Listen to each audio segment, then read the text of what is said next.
లేవగానే ఏం చేయాలి? ప్రార్థన. తెల్లవారక మునిపే మొరపెట్టాలి. తెల్లవారక మునిపే వాక్యాన్ని మనం ఏం చేయాలి?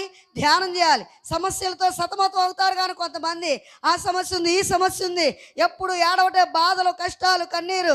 ఆ యొక్క కన్నీరే అన్నపానములుగా ఉంటాయి కొన్ని కుటుంబాలు. కానీ మోకరించి మాత్రం ప్రార్థన చెయ్యరు. హల్లెలూయా. ఒకవేళ చేసిన 5 నిమిషాలు, నాకు ఆత్రము, నీకు స్తోత్రము, ఆమేన్, అయిపోయింది. కొంతమంది ప్రార్థన ఎలా ఉంటుంది? నాకు ఆత్రంగా ఉంది, నీకు ఒక స్తోత్రం నీ మీద వేసేస్తున్నానయ్యా అంటారు కొంతమంది. నీ ప్రార్థన 2 నిమిషాల ప్రార్థనకి మంత్రాలకి చింతకాయలేవి రాలవండి. ఒకడు చింతకాయ చెట్టు కాడ నిలబడి చింతకాయ పడు కిందకి అంటున్నాడు. ఏదో మంత్రం చదివాడు. అవి ఎందుకు పడతాయి? మంత్రాలు చింతకాయలు రాలుతాయా? 2 నిమిషాలు నామకార్థ ప్రార్థన కార్యాలు జరుగుతాయా? ప్రార్థనలు ఎలా చేయాలి మనం? ఏకాంత స్థలములో మాట అసలు